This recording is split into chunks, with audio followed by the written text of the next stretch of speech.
Yo, so we're out here trying to go to Skinwalker Ranch in the middle of Utah, and we're in like the complete boonies, and I'm greeted with this.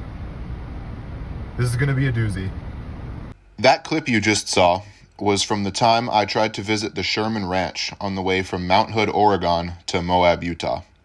This tract of land sits within the Uintah and Ouray Reservation and is much better known as Skinwalker Ranch, owing its name to a character of Navajo folklore. The ranch has been the site of many unusual events starting in the mid-90s, including cattle mutilations, sightings of giant wolves, UFOs, and Bigfoot-like creatures. I never actually made it inside the ranch, some investigator I am, but I was able to learn some details about skinwalkers from the local people and noticed some interesting commonalities between depictions of shapeshifters and wild men in Native American traditions and depictions of great apes from the peoples who live side by side with them. This video will examine those commonalities as well as relate it to a theory about the interactions between humans and our hominid relatives and what it could mean if there are or ever were undiscovered primate species in North America. I hope y'all enjoy. I had come to the Four Corners region initially to visit a college I'd gotten into as a transfer student in Durango, Colorado. Other things I did while in the area include blacksmithing in a desert homestead, learning valuable life lessons from a retired Navajo rodeo rider, and shredding the gnar at Winter Park. I also visited an antique trading post in northwestern New Mexico. A man I had spoken to earlier that day in a native art gallery in nearby Durango had told me that this trading post was like a portal in time, and that if I was curious about the history and folklore of the Navajo people, a visit might just satisfy that curiosity. I tiptoed up the creaky wooden steps and pushed open the broad, heavy door. The inside was full of hand-woven tapestries and turquoise jewelry. Initially, it looked like no one was inside. I was looking through some of the handcrafts when an older native woman came out from an unseen back room. She welcomed me with a warm smile. After talking about her weaving work for a little while, I said that I wanted to learn more about the Navajo oral traditions. I knew that sometimes, and fairly so, indigenous people could be hesitant to share their stories with white Westerners. I said that every time I traveled to a new place, I liked to learn about and experience the local culture, and that the lore and mythology is part of that. I mentioned that a portion of my family heritage was from Poland, that I had been there, and that there everything is dragons. Dragons made the rivers, dragons beneath the mountains, etc. I was hoping from that little lead-in that she would recognize that I was genuinely curious. She asked what I wanted to know about. My answer was, well, everything. But I eventually said that something that particularly interested me was the pervasiveness of wild man stories all across the peoples of North America, if not the world. I asked if there was anything like that in Navajo storytelling. She seemed oddly receptive to my question, considering that I was a complete stranger who turned up 15 minutes ago to ask about the local giant ape. Without even looking up at me, she answered in a stoic, matter-of-fact tone, something to the effect of, well, of course the older generations talked about them, and I've had some weird stuff happen to me in my years here. She told me that her parents and grandparents had mentioned the hairy wild people, and that she herself had never actually seen one, but had seen tracks. One of her brothers had even recorded audio of an animal vocalization that he could not identify. Playing it for his whole family yielded similar unsureness. It sure freaked the dogs out, though. She told me about the howl. This was the first time I'd ever actually talked to someone who had experienced something like that. I wanted to know if she knew anything about skinwalkers as well. I had heard that this was sometimes a taboo topic and one that Native Americans were generally reluctant to discuss with outsiders. I skated around the topic for a little while before just up and asking about it.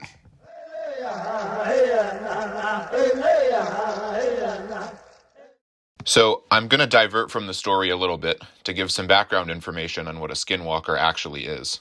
The Navajo, or Diné in their language, believed in a type of shaman who practiced bad medicine.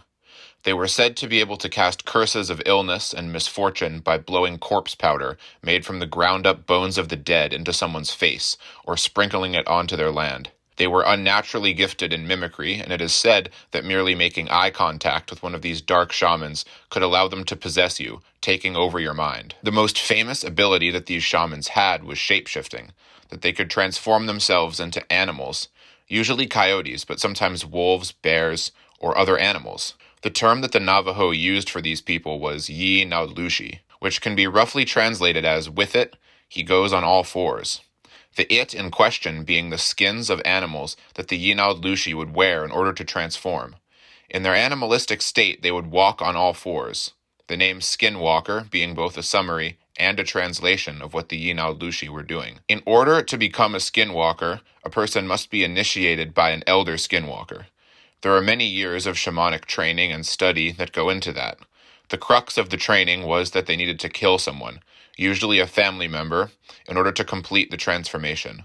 This evil taboo act would sever the initiate from their community forever.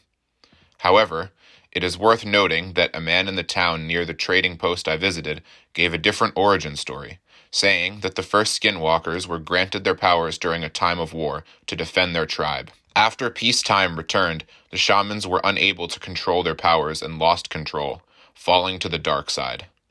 We aren't really sure if it was believed that skinwalkers actually physically transformed like werewolves, or if it was more like the berserkers of Norse tradition, who were not always thought of as brave warriors, but were looked upon with fear, suspicion, and often lived as outcasts in the wilderness. They would undergo a ritualistic transformation with the use of psychedelic drugs before going into battle. Some people believe that the skinwalker is something similar, that they wore the furs of certain animals to take on their attributes as part of a transformation ritual, but most importantly, that they were still human. Very powerful, unusual people, but still just that, people. Others still say that the skinwalker could represent a species that is currently unknown to Western science, depicting them as a gray, crawling humanoid with some animalistic traits and some human traits similar to the Cree and Algonquin Wendigo, or the Rake creepypasta. The woman in the trading post told me that yes, many people were reluctant to discuss the topic, as it is believed that mentioning a skinwalker can attract them, or for fear of ridicule by outsiders. That many people, mostly the older generation, were fearful of them, using traditional protection like white ash and burning sage, but that it wasn't something that maintained a major presence in people's day-to-day lives today, if that makes sense.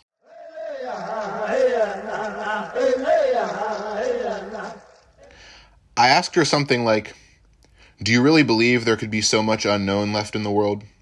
I've been to some very remote places, and sometimes I still have a problem with it.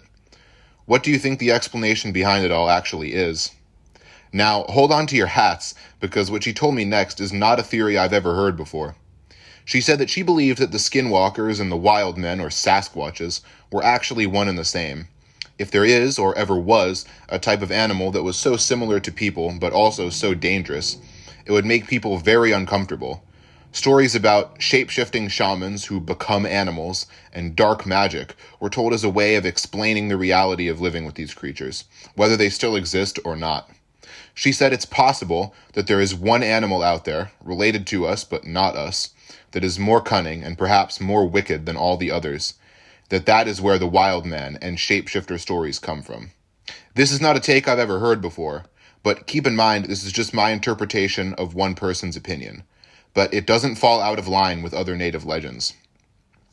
Take, for example, the Tlingit Kushtaka, or Otter Man, a race of elusive shapeshifters who could take the form of men, otters, or something in between.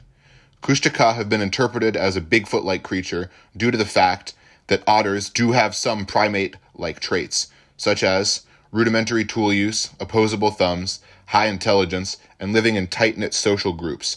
So Otter Man makes more sense than Bear Man, and they couldn't have called it an Apemen, since they shouldn't have had any idea what an ape was. South of the Tlingit homeland, in neighboring British Columbia, we have the Saskets, which is the etymological root of Sasquatch, by the way. In an earlier video, I confidently asserted that they were considered to be a separate race from human beings. That isn't totally true. Some of the Salish people viewed them that way. However, others saw them as more of a tribe of people who lived more like animals, acquiring abnormal strength and stealth as a result of this lifestyle. They wore furs to camouflage themselves and aid in their animalistic lifestyles. A similar dual interpretation exists about the Spokane Sayatik and Yurok Oma'a. The donning of furs and adaptation of a wild lifestyle sounds at least vaguely familiar to the original Skinwalker myths, of course, without the violent cult initiation. Things that are human-like, but not quite, are often scary to us due to a phenomenon called the Uncanny Valley. This is what the woman in the trading post was alluding to by saying that a wild man or a skinwalker-type creature could make a person uncomfortable. More common triggers of this fear are things like androids and AI faces, things that have human qualities but at the same time are clearly not ordinary people, clearly something else. The things that I've just listed are obviously artificial in nature. The question we need to ask now is there any cultural record of animals eliciting an uncanny valley effect in humans? The answer, perhaps surprisingly, is yes, and it comes from the traditions of the peoples of the Congo who live side by side with man's closest living relatives, chimpanzees.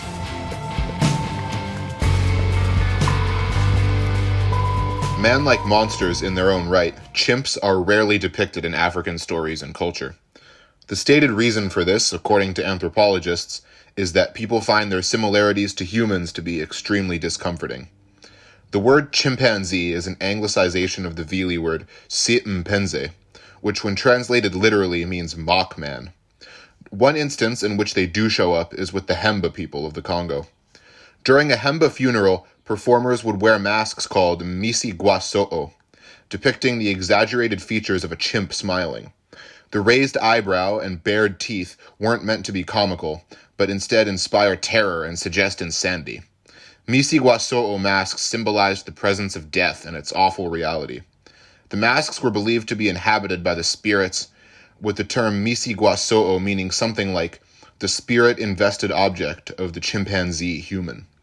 The wearers of these hybrid spirit masks would wear costumes made of raffia and monkey fur, and would dance in loud, raucous ways, breaking the norms of ordered Hemba society. Although finding local lore about chimps was very difficult, perhaps due to the aforementioned reasons, we have a clear occurrence of an animal that is very similar to a human, causing an uncanny valley effect in the people who lived around them. It is hard to find anything to back this up with other animals or other parts of the world, since there are so few of our close relatives left on Earth. However, there was once a time when we had competition that was far more alike us than a mere chimp.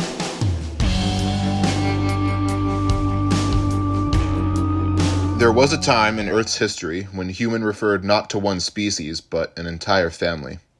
Neanderthals, Denisovans, Homo erectus, Homo floresiensis were all our genetic cousins that coexisted with the first Homo sapiens. The hypothesis goes that the uncanny valley developed as a response to conflict with these species. There are points in favor and against this theory, and I'll briefly run through them. These other human species would have looked far less familiar than we're used to seeing them portrayed by actors. Neanderthals, for example, had an entirely different facial layout, with their eyes being where our foreheads are and being much larger, almost totally lacking a forehead. Their heads expanded backwards in an occipital bun rather than up like ours. The middle section of the face would have been much bigger as well as the nose. They almost completely lacked a chin. Their features fell entirely outside of the range of normal Homo sapiens.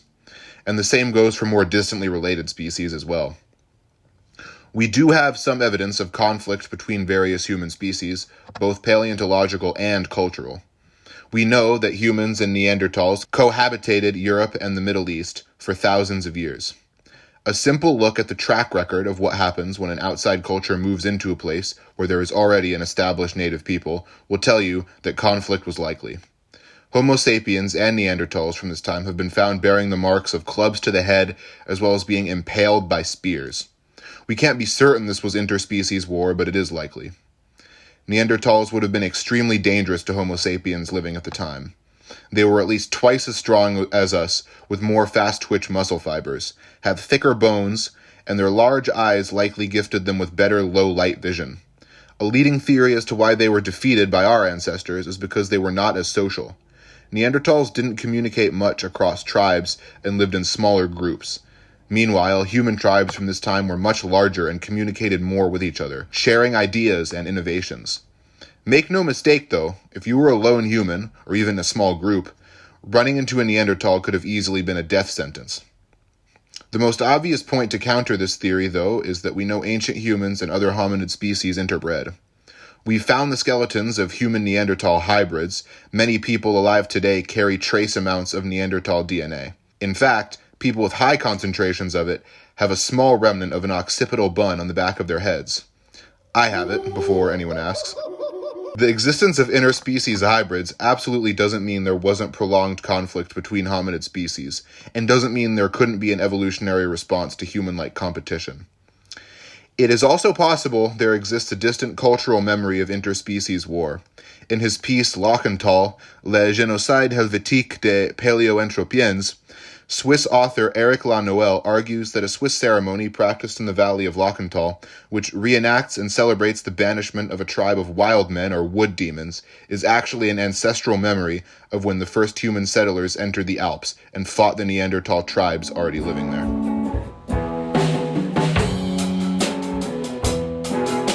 So, what have we learned, y'all? Well, there's a cultural precedent to be made uncomfortable by human-like animals, as seen with chimps in Congolese cultures, possibly stemming from conflicts with other hominids during the Pleistocene, which could be the reason why near-human things today can give some people the ick. Skinwalkers and other shapeshifters in Native American traditions could and have been interpreted as fur-covered hominids, and people looked for an explanation for how something like that could exist. All mythology, the world over, is part of an attempt to explain the world we live in. When I was a kid, I remember being read to from a book of indigenous stories from the northeastern U.S. The one I remember the most was about how once the world was all cold and dark, until the crow got the idea to ask the creator for fire. So Crow flew for 3 days into the heavens to the realm of the gods. The creator refused, and Crow did not accept this, so he poked a stick into the sun and flew back down to earth. On his way down, the fire scorched his once colorful feathers, turning them black, and the smoke he breathed in made his voice into the cawing we hear today. I'm adding in this seemingly irrelevant detail to give credence to the fact that there surely would have been an attempt to explain and give backstory to the existence of a creature like Bigfoot if there ever was one.